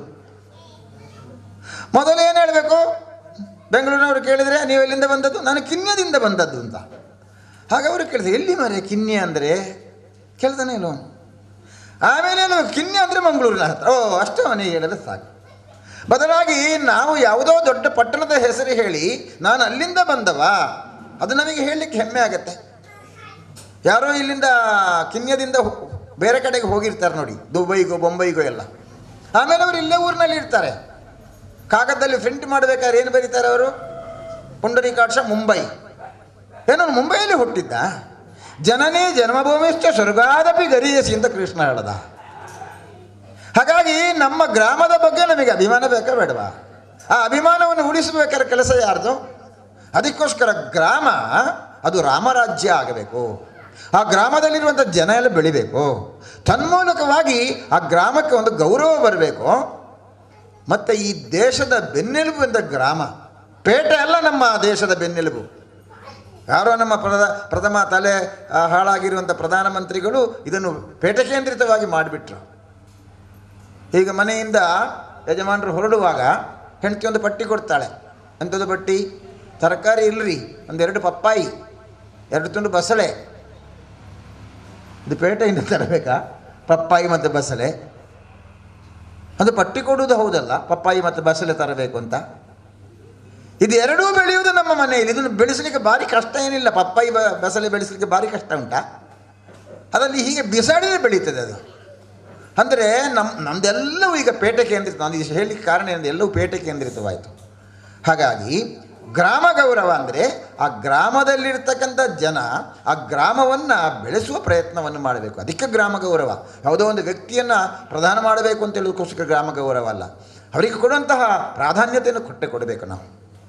ಇನ್ನು ಕೊನೆಯ ಭಾಗ ಸೇವೆ. ಈ ವರ್ಷ ವಿಶೇಷವಾಗಿ ಇಡೀ ದೇಶದಲ್ಲಿ ಎಲ್ಲ ಗ್ರಾಮವನ್ನು ಒಂದು ಸುಸಂಸ್ಕೃತವಾಗಿರುವಂತಹ ಸಮೃದ್ಧವಾದ ಗ್ರಾಮವನ್ನು ಮಾಡಬೇಕು ಅಂತ ಯೋಚನೆ ಮಾಡಿದೆ. ಅದಕ್ಕೆ ಗ್ರಾಮ ವಿಕಾಸ ಅಂತ ಹೇಳಿದರು. ಅದಕ್ಕೊಂದು 12 ಯೋಜನೆಗಳನ್ನು ಮಾಡಿದೆ. ಒಂದು ಗ್ರಾಮ ಅಂದರೆ ಆ ಗ್ರಾಮದಲ್ಲಿ ದನಕರುಗಳು ಸ್ವಚ್ಛಂದವಾಗಿ ತಿರುಗಾಟ ಮಾಡಬೇಕು. ದನದಿಂದ ಎಲ್ಲವೂ ಆಗುತ್ತೆ. ನಮಗೆ ಬೇಕಾದ ಹೋಮ ಹವನಾದಿಗಳು ನಡಿಬೇಕಂದ್ರೆ ದನ ಬೇಕು. ಆದರೆ ದನದ ಸ್ಥಿತಿ ನಮ್ಮ ದೇಶದಲ್ಲಿ ಹೇಗಿದೆ? ಸುಸಜ್ಜಿತವಾದ ಕಷಾಯಖಾನೆಗಳು, ಅದರ ಒಳಗಡೆ ದನ ಹಾಕಿಬಿಟ್ರೆ ಒಂದು ಕಡೆಯಿಂದ ಎಲುಬು ಹೊರಗಡೆ ಬರ್ತದೆ, ಇನ್ನೊಂದು ಕಡೆಯಿಂದ ಒಂದು ರೀತಿಯ ತೈಲ ಹೊರಗಡೆ ಬರ್ತದೆ, ಒಂದು ಕಡೆಯಿಂದ ಚರ್ಮ ಒಣಗಿ ಹೊರಗಡೆ ಬರ್ತದೆ, ಒಂದೊಂದು ಕಡೆಯಿಂದ ಮಾಂಸ ಪ್ಯಾಕಾಗಿ ಹೊರಗೆ ಬರ್ತದೆ. ಇಷ್ಟು ಸುಸಜ್ಜಿತವಾದ ಕಷಾಯಖಾನೆಗಳು ನಮ್ಮ ದೇಶದಲ್ಲಿದೆ. ದನಗಳ ನಮ್ಮ ಸಂಖ್ಯೆಗಳು ಕಡಿಮೆ ಆಗ್ತಾ ಇದೆ. ನಮ್ಮ ತಳಿಗಳು, ಕೆಲವೊಂದು ತಳಿಗಳೇ ನಾಶವಾಗ್ತಾ ಇದೆ. ಆದರೆ ಆ ದನ ಚೆನ್ನಾಗಿರ್ತಕ್ಕಂಥ ವ್ಯವಸ್ಥೆಯೊಳಗಡೆ ನಮ್ಮ ಗ್ರಾಮದಲ್ಲಿರಬೇಕು. ಇನ್ನು ನಮ್ಮ ಹೆಣ್ಣು ಮಕ್ಕಳು, ಮುಸಲ್ಮಾನ ಹುಡುಗರಿಗೆ ನಮ್ಮ ಹೆಣ್ಣು ಮಕ್ಕಳನ್ನ ಕಂಡ ಕೂಡಲೇ ಲವ್ ಬಂದು ಬಿಡುದು. ಕೊಂಡಬಟ ಲವ್ ಜಿಹಾದು. ಯಾವ ಜಾತಿಯನ್ನು ಬಿಟ್ಟಿಲ್ಲ ಅದು. ಅಪ್ಪ ಅಮ್ಮನಿಗೆ ಮನೆ ಬಿಟ್ಟರೆ, ಮಕ್ಕಳು ಮನೆ ಬಿಟ್ಟರೆ ಭಯ. ಓಡಗತ್ಯ ಮಗ ಇವನು ಫೋನ್ ಹಿಡ್ಕೊಂಡೇ ಇರೋದು. ಒಂದು ಅರ್ಧ ಗಂಟೆ ತಡ ಆದರೆ ಇವರಿಗೆ ಎದೆ ಬಡಿತ ಜಾಸ್ತಿ ಆಗತ್ತೆ. ನಮ್ಮ ಗ್ರಾಮದಲ್ಲಿ ಹೆಣ್ಣು ಮಕ್ಕಳು ಸುರಕ್ಷಿತವಾಗಿರಬೇಕು, ತಾಯಂದಿರು ಸುರಕ್ಷಿತರಾಗಿರಬೇಕು. ನಮ್ಮ ದೇವಸ್ಥಾನದಲ್ಲಿ ಒಳ್ಳೆಯ ಸುಸಂಸ್ಕೃತವಾದಂತಹ ಸಂಸ್ಕಾರ ಕೇಂದ್ರ ಆಗಬೇಕದು. ಹೀಗೆ ಒಂದು 12 ವಿಷಯಗಳನ್ನು, ಅದು ನೀರಿರ್ಬೋದು, ಪರಿಸರ ಸ್ವಚ್ಛತೆ ಇರ್ಬೋದು, ಧರ್ಮದ ಜಾಗೃತಿ ಇರ್ಬೋದು, ಈ ಥರ ಒಂದು 12 ವಿಷಯಗಳನ್ನು ತಗೊಂಡು ನಮ್ಮ ಗ್ರಾಮವನ್ನು ಚೆನ್ನಾಗಿರುವ ಗ್ರಾಮ ಮಾಡಬೇಕು ಅಂತ ಯೋಚನೆ ಮಾಡಿದೆ. ಅದಕ್ಕೆ ಬೇಕಾಗಿ ಅಲ್ಲಿ ಸೇವಾ ಕಾರ್ಯವನ್ನು ಮಾಡಬೇಕು. ಅದು ಬಾಲಗೋಕುಲಗಳ ಮುಖಾಂತರ, ತಾಯಂದಿರಿಗೆ ಮಾತೃ ಸಮಿತಿಯನ್ನು ಮಾಡುವುದರ ಮುಖಾಂತರ, ಶಿಶುಮಂದಿರವನ್ನು ನಡೆಸುವುದರ ಮುಖಾಂತರ, ಹೀಗೆ ಗ್ರಾಮದಲ್ಲಿ ಸೇವೆಯ ಮುಖಾಂತರವಾಗಿ ಬದಲಾವಣೆಯನ್ನು ತರುವಂಥ ಕೆಲಸವನ್ನು ಮಾಡಬೇಕು. ಒಂದೆರಡು ಘಟನೆಯಲ್ಲಿ ಮುಕ್ತಾಯ ಮಾಡ್ತೇನೆ ನಾನು. 1925ನೇ ಇಸವಿಯೊಳಗಡೆ ರಾಷ್ಟ್ರೀಯ ಸ್ವಯಂ ಸೇವಕ ಸಂಘ ಶುರುವಾಯಿತು. ಅದಕ್ಕೆ ಮೊದಲು ಈ ದೇಶದಲ್ಲಿರುವ ಜನ ಅವರು ಹಿಂದೂ ಅಂತ ಹೇಳ್ತಿರ್ಲಿಲ್ಲ. ಅವ್ರೇನು ಹೇಳ್ತಿದ್ರು? ನೀನು ಯಾರು ಅಂತ ಕೇಳಿದ್ರೆ, ಒಬ್ಬ ಮುಸಲ್ಮಾನಿಗೆ ಕೇಳಿ ನೀವು ಯಾರು ಅಂತ ಮೊಹಮ್ಮದೇ ಹೇಳ್ತಾನೆ. ಮತ್ತೆ ಅಂತ ಕೇಳಿದ್ರೆ ಬೇರೆ ಏನು ಹೇಳಲ್ಲ ಅವನು. ನಾನು ಸುನ್ನಿ ನೀನು ಹೇಳ ಅವನೇನು ಹೇಳ್ತಾನೆ, ನಾನು ಮುಸಲ್ಮಾನ ಅಂತ ಹೇಳ್ತಾನೆ ಅವನು. ಒಬ್ಬ ಕ್ರೈಸ್ತನಿಗೆ ಕೇಳಿ, ಒಂದು 10-50ಕ್ಕಿಂತ ಜಾತಿಗಳಿದೆ ಕ್ರೈಸ್ತ ಸಮಾಜದೊಳಗಡೆ, ಅವನು ಕ್ರೈಸ್ತ ಅಂತ ಹೇಳ್ತಾನೆ. ಒಬ್ಬ ಹಿಂದೂಗೆ ಕೇಳಿದ್ರಿ, ನೀನು ಯಾರು ಮರ್ಯ, ನಾನು ಪುಂಡ್ರಿಕಾಕ್ಷ ಮುಂದೆ ಅಂತ ಕೇಳಿದ ಕೂಡಲೇ ಏನು ಹೇಳ್ತಾನೆ ಅವನು? ಒಂದು ಆಚಾರಿ ಹೇಳ್ತಾನೆ, ಅಥವಾ ಪೂಜಾರಿ ಹೇಳ್ತಾನೆ, ಒಂದು ಗಟ್ಟಿ ಹೇಳ್ತಾನೆ ಅಥವಾ ಸೆಟ್ಟಿ ಅಂತ ಹೇಳ್ತಾನೆ, ಒಂದು ಮಡಿವಾಳ ಹೇಳ್ತಾನೆ ಅಥವಾ ಪಡಿವಾಳ ಹೇಳ್ತಾನೆ, ಒಂದು ಕೊಂಕಣಿ ಹೇಳ್ತಾನೆ ಅಥವಾ ಮಣಿಯಾಣಿ ಅಂತ ಹೇಳ್ತಾನೆ. ಅವನಿಗೆ ಹಿಂದೂ ಅಂತ ಹೇಳಿದ್ರೆ ನೆನಪಾಗಲ್ಲ. ಆ ಸಂದರ್ಭದಲ್ಲಿ ರಾಷ್ಟ್ರೀಯ ಸ್ವಯಂ ಸೇವಕ ಸಂಘ ಶುರುವಾಯಿತು. ಒಂದು 10-20 ವರ್ಷದ ಹಿಂದೆ ನೀವು ಯೋಚನೆ ಮಾಡಿ, ಒಂದು ಪೂಜಾರಿ ಮನೆಯಲ್ಲಿ ಮದುವೆ ಆಗ್ತಿದ್ದರೆ ಪೂಜಾರಿಗಳು ಮಾತ್ರ ಮದುವೆಗೆ ಹೋಗೋದು ಏನ್ರಿ? ಸರಿಯಲ್ಲ. ಆಚಾರಿ ಮದುವೆಗೆ ಯಾರು? ಆಚಾರಿಗಳು ಮಾತ್ರ, ಬೇರೆಯವರು ಹೋಗಲಿಕ್ಕಿಲ್ಲ. ಕೆಲವೊಮ್ಮೆ ಹೋದರೂ ಕೂಡ ಅವನಿಗೆ ಬೊಂಡ ಬೇರೆ ಎಲ್ಲ ಕೊಡಬೇಕು, ಭೂತಕ್ಕೆ ಕೊಟ್ಟ ಹಾಗೆ. ಆ ಥರದ ವ್ಯವಸ್ಥೆ ಇತ್ತು. ಈಗ ಒಂದು ಮದುವೆ ಅಂದರೆ ಅಲ್ಲಿ ಜಾತಿ ಇಲ್ಲ, ಪ್ರಶ್ನೆ ಇಲ್ಲ. ಆ ಜಾತಿಯನ್ನು ಮರೆತು ಬಿಟ್ಟಿದ್ದೀವಿ ನಾವು. ಒಂದು ಮದುವೆಗೆ ಎಲ್ಲ ಜಾತಿಯವರು ಮದುವೆಯಲ್ಲಿ ಇರ್ತಾರೆ. ಆ ಜಾತಿ ಈ ಜಾತಿ, ಮೇಲ್ಜಾತಿ ಕೀಳು ಜಾತಿ ಅಂತಿಲ್ಲ. ಹೀಗೊಂದು ದೊಡ್ಡ ಪರಿವರ್ತನೆ ನಮ್ಮ ಸಮಾಜದಲ್ಲಿ ದೇಶದಲ್ಲಿ ನಡೀತು. ಕಾವಿ ಬಣ್ಣದ ಧ್ವಜ, ಹಿಂದೆ ಆ ಕಾವಿ ಬಣ್ಣ ಹಾಕಿದ್ರದ್ದು ಯಾರೋ ಬೇರೆ ಜನ ಅಂತ ತಿಳ್ಕೊಳ್ಳುವವರು. ಈಗ ಹಾಗಿಲ್ಲ, ಈಗ ಎಲ್ಲರಿಗೂ ಕಾವಿ ಅಪ್ಯಾಯಮಾನ ಆಗಿದೆ. ಅಂದರೆ ದೊಡ್ಡ ಪರಿವರ್ತನೆ ಈ ದೇಶದಲ್ಲಿ ಆಗಿದೆ, ಸಮಾಜದಲ್ಲಿ ಆಗಿದೆ. ಅದಕ್ಕೆ ಮುಖ್ಯ ಮುಂಚೂಣಿಯಲ್ಲಿರುವಂಥದ್ದು ಸೇವಾ ಕಾರ್ಯ. ಹಾಗಾಗಿ ಆ ಸೇವೆಯ ಮುಖಾಂತರವಾಗಿ ದೊಡ್ಡ ಒಂದು ಪರಿವರ್ತನೆ ಈ ದೇಶದಲ್ಲಿ ಆಗಿದೆ. ಇದನ್ನು ತಿಳಿಸಲಿಕ್ಕೆ ನಾನು ಹೆಮ್ಮೆ ಪಡ್ತಾ, ಕೇಶವ ಶಿಶು ಮಂದಿರದಲ್ಲಿ ನಿರಂತರವಾಗಿ ಬೇರೆ ಬೇರೆ ಚಟುವಟಿಕೆಗಳು ನಡೀತಾ ಇದೆ. ಇಲ್ಲಿಯ ತಾಯಂದಿರು ಸಕ್ರಿಯರಾಗಿದ್ದಾರೆ. ಇವತ್ತು ಬಂದ ಕೂಡಲೇ ನನಗೆ ತುಂಬ ಖುಷಿಯಾಗಿರುವುದೇನೆಂದರೆ, ಎಲ್ಲೋ ದೇವಸ್ಥಾನದಲ್ಲಿ ಈ ಥರ ಅಲಂಕಾರ ಮಾಡ್ತಾರೆ. ಇಲ್ಲಿ ನೋಡಿದರೆ ಭಾರಿ, ಅಲ್ಲಿ ತಾಯಿಯೇ ಬಂದು ಕೂತುಕೊಂಡ ಹಾಗೆ ಭಾರಿ ಚಂದದ ಅಲಂಕಾರವನ್ನು ಮಾಡಿದ್ದಾರೆ. ಹೀಗೆ ನಿರಂತರವಾಗಿ ಎಲ್ಲ ರೀತಿಯಲ್ಲಿ ಚಟುವಟಿಕೆಗಳನ್ನು ಮಾಡ್ತಾ ಒಂದು ಸಮಾಜಕ್ಕೆ ದಿಕ್ಕು ಕೊಡುವ ದೃಷ್ಟಿಯಲ್ಲಿ ಕೆಲಸ ಮಾಡಿರುವಂಥ ಕೇಶವ ಶಿಶು ಮಂದಿರದ ಈ ಕಾರ್ಯಕ್ರಮ ಶ್ಲಾಘನೀಯ. ಈ ಕಾರ್ಯವನ್ನು ಇನ್ನು ಬೆಳೆಸುವಲ್ಲಿ ನಮ್ಮೆಲ್ಲರ ಪ್ರಯತ್ನ ಇರಬೇಕು. ಬಂದವರೆಲ್ಲರೂ ಕೂಡ ಬೇರೆ ಬೇರೆ ರೀತಿಯಲ್ಲಿ ಸಹಕಾರವನ್ನು ಕೊಟ್ಟು ಇದನ್ನು ಬೆಳೆಸಬೇಕು ಅಂತ ವಿನಮ್ರವಾಗಿ ಪ್ರಾರ್ಥನೆ ಮಾಡ್ತಾ ನಿಮ್ಮೆಲ್ಲರಿಗೆ ವಂದಿಸ್ತಾನೆ. ನಿಮ್ಮ ಮಾತನ್ನು ಕೊನೆಗೊಳಿಸ್ತೇನೆ. ಜೈ ಶ್ರೀರಾಮ್. ಈಗ ಜನಾರ್ದನ ಅಂತ ಹೇಳಿದರೆ ಅವರು ಈ ಟಾಸೆ ಬಾರಿಸುವುದರಲ್ಲಿ ತುಂಬ, ನಾನು ಕೆಲವು ಕಡೆ ಹೋಗುವಾಗ ಇಲ್ಲಿ ಅವರು ಟಾಸೆ ಬಾರಿ ನೋಡುವಾಗ ನಾನು ನೆಗಡ್ಲಿಕ್ಕುಂಟು ಅವರನ್ನು. ಮತ್ತು ಅವರದ್ದು ಒಂದೊಂದು ಸಲ ನಮ್ಮ ಅಲ್ಲಿ ತಲಪಾಡಿಗೆ ಬಂದರೆ ಅವರು ಸಿಗ್ತಾರೆ. ಏನು ಜನಾರ್ದನ, ಏನಿಲ್ಲ ಅಂತೇಳಿ ಹೇಳುವುದು. ಸ್ವಲ್ಪ ಅವರಿಗೆ ಒಂದು ಇಷ್ಟು ಬಾರಿಗೆ ಹೋಗಿ ಕುಡಿಬೇಕು. ಎಲ್ಲಿಗೆ ಹೋಗೋದು ಜನಾರ್ದನ ನೀವು? ಇಲ್ಲ, ಒಂಜಿ ಚೂರು ಅಂತೇಳಿ ಹೇಳ್ತಾರೆ. ಅದು ಅವರಿಗೆ ತುಂಬ ಎಷ್ಟೋ ವರ್ಷ, ನಮಗೆ ನಮಗೆ ಒಂದು 60, 65, 66 ಆಯಿತು. ಆದರೂ ನಮಗೆ ಈಗಲೇ ನಮಗೆ ಎದ್ದೇಳಲಿಕ್ಕೆ ಆಗುವುದಿಲ್ಲ, ಕಾಲು ಇದು ಮನಗಂಟು ನೋವು ಹಾಗೆ ಹೀಗೆ ಅಂತೇಳಿ. ಅವರಿಗೆ ಇಷ್ಟು 86 ವರ್ಷ ಅಂತ ಹೇಳಿದರೆ ಅವರು ಎಷ್ಟೊಂದು ಅವರ ಪ್ರಾಯಕ್ಕೂ ನಮ್ಮ ಪ್ರಾಯಕ್ಕೂ ಎಷ್ಟು ಅಜಗಜಾಂತರ ಇದೆ. ನಮಗೆ ಹೇಳಲಿಕ್ಕೆ ಆಗೋದಿಲ್ಲ. ಆದರೂ ಅವರು ಒಂದು ಸಲ ನಮ್ಮಲ್ಲಿ ಅಲಂಕಾರ ಕುಟ್ಟೆಯಲ್ಲಿ ದೈವದ ಇದಕ್ಕೆ ನರ್ತನಕ್ಕೆ ಟಾಸೆ ಬಂದರೆ ಹೀಗೆ ಹೀಗೆ ಹೀಗೆ ಹೀಗೆ ಹೀಗೆ ಆಗಿ ಹೀಗೆ, ಆವಾಗ ನಾವು ಇದು ಟಾಸೆ ಇಲ್ಲ ಅಂತೇಳಿ, ಆವಾಗ ಅವರು ಎದ್ದು ಕುಳಿತು ಬೇರೆಯವರು ಜನಾರ್ದನ ಅಂತೇಳಿ ಹೀಗೆ ಅಂತೇಳಿ ಹೇಳಿದ್ರು. ಅಷ್ಟು ಪ್ರಾಯದಲ್ಲಿ ಅಷ್ಟು ಒಳ್ಳೆಯ ಇದು ಟಾಸೆ ಬಾರಿಸುವುದು ಅಂದರೆ ಅವರದ್ದೊಂದು ತುಂಬ ಒಂದು ಹೆಮ್ಮೆಯ ವಿಷಯ ಆಗಲಿ. ಆದರೂ ಇಲ್ಲಿ ಎಲ್ಲ ನಮ್ಮ ಇದು ಗುರು ಹಿರಿಯರನ್ನು, ಗಂಡ ಹೆಂಡತಿಯನ್ನು, ಪ್ರಾಯದವರನ್ನೆಲ್ಲ ಕರೆದು ಇಲ್ಲಿ ಗೌರವಿಸಿದ್ದಾರೆ. ಹಾಗೆ ಇವರು ಪುಂಡರೀಕಾಕ್ಷ ಉಪಾಧ್ಯಾಯರು, ಅವರು ತುಂಬ ಇದರಲ್ಲೆಲ್ಲ ಭಾಗವಹಿಸಿದಂಥ, ಅವರಿಗೆ ಮಾತಾಡಲಿಕ್ಕೆ ಎಲ್ಲ ಅವರು ಹರಿಕತೆ ಅದು ಇದೆಲ್ಲ ಮಾತಾಡಿದವರು. ನಮಗೆ ಮಾತಾಡಲಿಕ್ಕೆ ಬರುವುದಿಲ್ಲ. ಆದರೂ ನಾವು ಏನಂತೇಳಿ, ನಮ್ಮ ಒಂದು ಸಣ್ಣ ಹಳ್ಳಿಯಲ್ಲಿ ನಾನು ಒಂದು ತುಂಬ ಬಡವ, ಒಂದು ಕೃಷಿಯ ಕೆಲಸವನ್ನು ಮಾಡಿ ನಾವು ಜೀವನ ತೆಗೆದಂಥ ಒಂದು ವ್ಯಕ್ತಿ. ಆದರೂ ನಾನು ಎಲ್ಲಿಯೋ ಅಂತ ಹೇಳಿ ಅಲ್ಲಿ ನಾನು ಕೆಲಸ ಮಾಡಿದಂಥವನು ಇಲ್ಲಿ ತಲಪಾಡಿ ಆ ಇಷ್ಟು ದೊಡ್ಡ ದೇವರು ದೇವಿ, ಈ ದೈವಗಳು ಅವರ ಇಲ್ಲಿಗೆ ಬರುವುದಂತ ಹೇಳಿದರೆ ನಾನಾಗಲಿ ನನ್ನ ತಂದೆಯವರಾಗಲಿ ಯಾರು ತಾಯಿ ಆಗಲಿ ಯಾರು ನೆನೆಸಿದ್ದಿಲ್ಲ, ನಾನು ನೆನೆಸಿದ್ದೇ ಇಲ್ಲ. ಆದರೂ ಇಲ್ಲಿಗೆ ಈ ದುರ್ಗಾ ಪರಮೇಶ್ವರಿ ದೇವಸ್ಥಾನದಾಗಲಿ ಜಾತ್ರೆಯಲ್ಲಿ, ಹಾಗೆ ಅಲಂಕಾರಗುಡ್ಡ ದೇವಸ್ಥಾನದಲ್ಲಿ ಆಗುವಂಥ ಕಾರ್ಯಕ್ರಮ, ಅದನ್ನು ನಾನು ಭಕ್ತಿಯಿಂದ ನಾನು ನನಗೆ ತಿಳಿದ ಮಟ್ಟಿಗೆ ಊರಿನ ಜನಗಳಿಗೆ ಹೇಗೆ ಅಂತೇಳಿ ನನಗೆ ಅದು ಗೊತ್ತಿಲ್ಲ.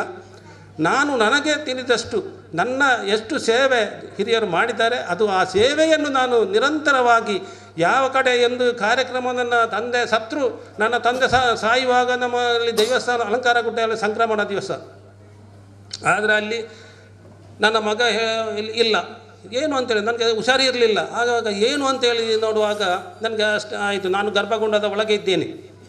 ಆವಾಗ ತಂದೆ ತೀರಿ ಹೋದರೆ ಹೊರಗೆ ಇದು ಮಾತಾಡುವುದು ಅಷ್ಟು ಅವರ ಮರಣಕ್ಕೆ ಸಹ ನನಗೆ ಹೋಗಲಿಕ್ಕೆ ನನಗೆ ಆಗಲಿಲ್ಲ. ತಾಯಿಯದ್ದು ಕೂಡ ನನಗೆ ಮರಣ ಇಲ್ಲ. ಹಾಗಾದರೆ ದೈವದ ಕೆಲಸ ಅಂತೇಳಿ ನಾನು ಇಲ್ಲಿ ಅದು ಒಂದು ಅಂತೇಳಿದರೆ ನನಗೆ ತಾಯಿಯ ಮರಣ ಇಲ್ಲ, ಯಾರ ಮರಣ ಇಲ್ಲ ಅಂತೇಳಿ ನನಗೆ ಇದು ಕೊಟ್ಟಿದ್ದಾರೆ. ಅದೇ ತಂದೆ ತಾಯಿಯ ಮರಣವೂ ಇಲ್ಲ, ಏನಿಲ್ಲ. ಅದರ ಬಗ್ಗೆ ಈ ದೈವದ ಕೆಲಸವನ್ನು ನಾನು ತುಂಬ ಒಂದು ನಿಷ್ಠೆಯಿಂದ ನಾನು ಮಾಡಿದ್ದೇನೆ. ನಾನು ಹೇಳಿದೆ, ಇದು ಈಗ ಇವರು ಹೇಳ್ಬೋದು ಏನಂತ ಹೇಳಿದ್ರೆ, ಇವ ತುಂಬ ದೊಡ್ಡ ಇದು ಮಾಡಿದ್ದಾನೆ, ಏನು ಮಾಡಿದ್ದಾನೆ ಅಂತೇಳಿ. ನನಗೆ ತಿಳಿದಷ್ಟು ಮಾಡಿದ್ದೇನೆ ನಾನು. ಆದ ಕಾರಣ ಇಲ್ಲಿ ನಮ್ಮ ಇವರು ಬಂದು ಹೇಳಿದ್ದಕ್ಕೆ, ನಾನು ಈ ಸಭೆಗೆ ಬಂದಿದ್ದಕ್ಕೆ, ಎರಡು ಮಾತಿಗೆ ನನಗೆ ಮಾತಾಡಲಿಕ್ಕೆ ಅನುವು ಮಾಡಿಕೊಟ್ಟಂತಹ ಈ ಕೇಶವ ಶಿಶು ಮಂದಿರದ ಈ ಸದಸ್ಯರಿಗೆ, ಇಲ್ಲಿ ಇದ್ದಂಥ ಶಿಶು ಮಂದಿರ ಅಂತ ಹೇಳಿದರೆ ಬಹಳ ಒಳ್ಳೆಯ ಒಂದು ಇದು ಹೆಸರು, ಶಿಶು ಮಂದಿರ ಅಂತ ಹೇಳಿದರೆ. ಮತ್ತು ಇದು ಭಜನೆ ಅಂತೇಳಿ, ಭಜನೆ ಒಂದು ಉದ್ಘಾಟನೆ ಮಾಡಲಿಕ್ಕೆ ಉಂಟು ಅಂತೇಳಿ ಹೇಳಿದರು. ಭಜನೆ ಅಂತ ಹೇಳಿದರೆ ಕೆಲವರಿಗೆ ತಾತ್ಸಾರ ಇರ್ಬೋದು. ಭಜನೆ ಅಂತ ಹೇಳಿದರೆ ನಾವು ಮಲಗುವಾಗ ಹೇಳ್ಬೋದು, ಕೂತುವಲ್ಲ ಯಾವುದು ಊಟ ಮಾಡುವಾಗ ಯಾವಾಗ ಹೇಳುವುದು ಅಂಥದ್ದು, ತುಂಬ ದೇವರನ್ನು ನೆನೆಸುವುದು ಅಂತ ಹೇಳಿದರೆ ಭಜನೆ ಒಂದು ಮಾತ್ರ. ಬೇರೆ ಅದಕ್ಕೆ ಒಂದು ಶುದ್ಧ ಅದು ಇದು ಅಂತೇಳಿ ಉಂಟು. ಇದಕ್ಕೆ ಏನಿಲ್ಲ, ಯಾವಾಗ ಹೇಳಿದರೂ ನಮ್ಮ ಬಾಯಲ್ಲಿ ಭಜನೆ, ದೇವರನ್ನು ನೆನೆಸುವುದು ಅದು ಒಂದು ನಮ್ಮ ಒಂದು ಹಿರಿಯರಿಂದ ಬಂದಂಥ. ನಾನು ಒಂದು ಕೆಲಸ ಮಾಡುವಾಗ, ಒಂದು ಊಟ ಮಾಡುವಾಗ, ಅಲ್ಲ ಬೇರೆ ಕೆಲಸ ಮಾಡುವಾಗ ದೇವರ ಭಜನೆಯನ್ನು ಮಾಡ್ಬೋದು. ಅದಕ್ಕೆ ಏನು ಇದು ಇರುವುದಿಲ್ಲ. ಅದಕ್ಕೆ ಹೊತ್ತು ಈ ಭಜನೆ ಅಂತ ಹೇಳಿದರೆ, ಈಗ ಈ ಸಾಯಂಕಾಲ ದೇವರು ಈಗ ಸೂರ್ಯ ಮುಳುಗುವ ಆ ಹೊತ್ತಿಗೆ ಈಗ ಒಂದು ಭಜನೆ ಶುರು ಮಾಡ್ತಾರೆ, ನಾಳೆ ಬೆಳಿಗ್ಗೆವರೆಗೆ ಇರ್ತದಂತೆ. ಆವಾಗ ಆ ಭಜನೆಯನ್ನು ಒಳ್ಳೆಯ ಕ್ರಮದಲ್ಲಿ ದೇವರನ್ನು ನೆನೆಸುವಂತಹ ಈ ಮಕ್ಕಳನ್ನು ಶಿಶು ಮಂದಿರದಲ್ಲಿ ಇನ್ನೂ ಹೆಚ್ಚು ಮಕ್ಕಳನ್ನು ಅವರಿಗೆ ಒಳ್ಳೆಯ ವಿದ್ಯಾಭ್ಯಾಸವನ್ನು ಕೊಟ್ಟು ಅವರಿಗೆ ಶ್ರೇಷ್ಠ ಸಂಸ್ಕೃತಿಯನ್ನು, ನಮ್ಮ ಹಿಂದೂ ಸಂಸ್ಕೃತಿಯನ್ನು ಬೆಳೆಸುವಂತಹ ಕಾರ್ಯಕ್ರಮವನ್ನು ಮಾಡುವಂತಹ ಈ ಶಿಶು ಮಂದಿರ ಇವರಿಗೆ ಇನ್ನೂ ಒಳ್ಳೆಯ ಆಯುಷ್ಯ, ಈ ಬರುವಂಥ ಮಕ್ಕಳಿಗೆ ಒಳ್ಳೆಯ ಗುಣ ನಡತೆಯನ್ನು ಕೊಟ್ಟು, ಹಾಗೆ ಇಲ್ಲಿ ಇರುವಂತಹ ಈ ಹೆಂಗಸರು, ಈ ಟೀಚರ್ ಅಂತ ಹೇಳ್ತಾರೆ, ಅವರಿಗೆ ಎಲ್ಲ ಒಳ್ಳೆಯ ಬುದ್ಧಿ, ಆಯುಷ್ಯ, ಆರೋಗ್ಯ, ಭಾಗ್ಯವನ್ನು ಕೊಟ್ಟು ಈ ಇಂತಹ ಕೇಶವ ಶಿಶು ಮಂದಿರ ಅಂತ ಹೇಳಿದರೆ ಇನ್ನೂ ಹೆಚ್ಚು ಒಳ್ಳೆಯ ಕಾರ್ಯಕ್ರಮವನ್ನೆಲ್ಲ ನಡೆಸಲಿ ಅಂತೇಳಿ, ಇನ್ನು ಎಷ್ಟೋ ಕಾಲದವರೆಗೆ ನಮ್ಮ ಈ ದೇವರು, ಈ ಗ್ರಾಮದಲ್ಲಿ ದೈವಗಳು ಎಷ್ಟು ಕಾಲ ಇರುತ್ತಾರೋ ಆ ಕಾಲದವರೆಗೆ ಈ ಶಿಶು ಮಂದಿರವನ್ನು ನಡೆಸಿಕೊಂಡು ಬರುವಂತಹ ಶಕ್ತಿಯನ್ನು ಅವರಿಗೆ ನನಗೆ ಕೊಡಲಿ ಅಂತೇಳಿ ನನಗೆ ಎರಡು ಮಾತನ್ನು ಮಾತಾಡಲಿಕ್ಕೆ ಅಂತೇಳಿ ಅನುವು ಮಾಡಿಕೊಟ್ಟಂತಹ ಈ ಶಿಶು ಮಂದಿರ ಸರ್ವ ಸದಸ್ಯರಿಗೂ ಹಾಗೆ ನೆರೆದಂತಹ ಎಲ್ಲ ಗಣ್ಯ ವ್ಯಕ್ತಿಗಳಿಗೂ ನಾನು ಅಭಿನಂದನೆ ಸಲ್ಲಿಸುತ್ತಾ ನನ್ನ ಎರಡು ಮಾತುಗಳನ್ನು ಮುಗಿಸುತ್ತೇನೆ. ಜೈ ಹಿಂದ್. ಕೆಲವು ವರ್ಷ ನಡೆದುಕೊಂಡು ಬಂದಂಥ ಈ ಕಾರ್ಯಕ್ರಮ ಅಚ್ಚುಕಟ್ಟಾಗಿ ವರ್ಷಂಪ್ರತಿ ಮಾಡ್ತಾ ಇದ್ದಾರೆ.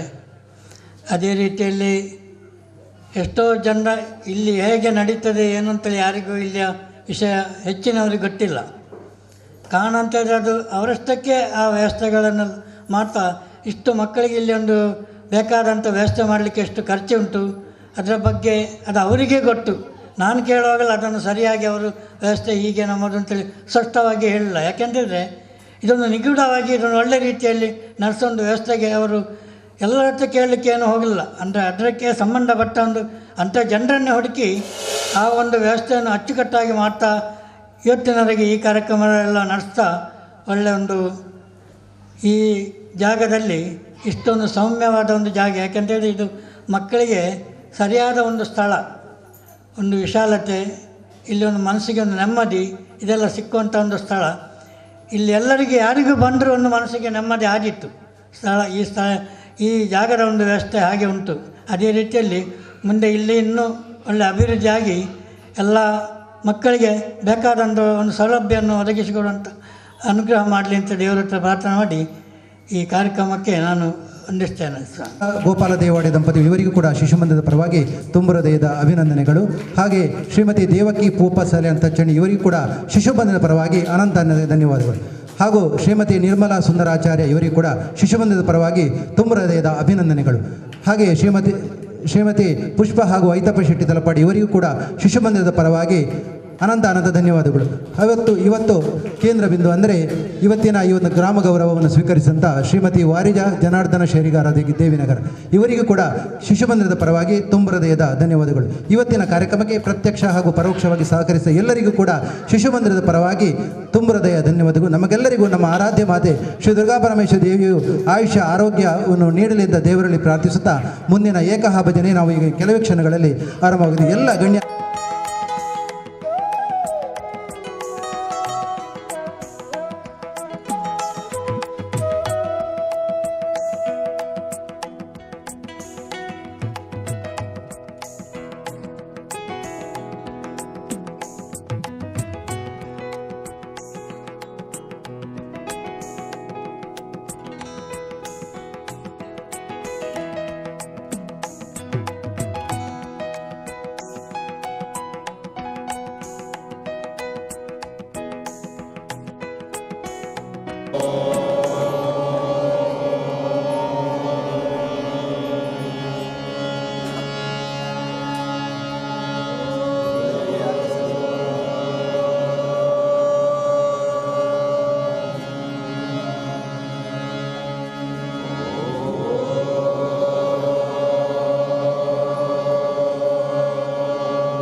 ಸಂಧ್ಯಾದೀಪಾ ನಮೋಸ್ತುತೇ ಸಂಧ್ಯಾದೀಪಾ ನಮೋಸ್ತುತೇ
गजाननं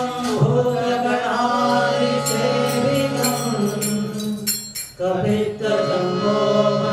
कपित्तजम्बोफलसारभक्षितं उमासुरं शोकविनाशकारणं नमामि विघ्नेश्वरपादसंस्कृतं सुरेशं विश्वानायं जगन्नाथं मेघवर्णं शुभांगं लक्ष्मीकान्तं कमलनयनं योगिविद्यानन्दं वन्दे विष्णुं भवभयहरं सर्वलोकैकनाथं सर्वलोकैकनाथं भजे सर्वमङ्गलमाङ्गल्ये शिवे सर्वार्थसाधके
ಬಾಳ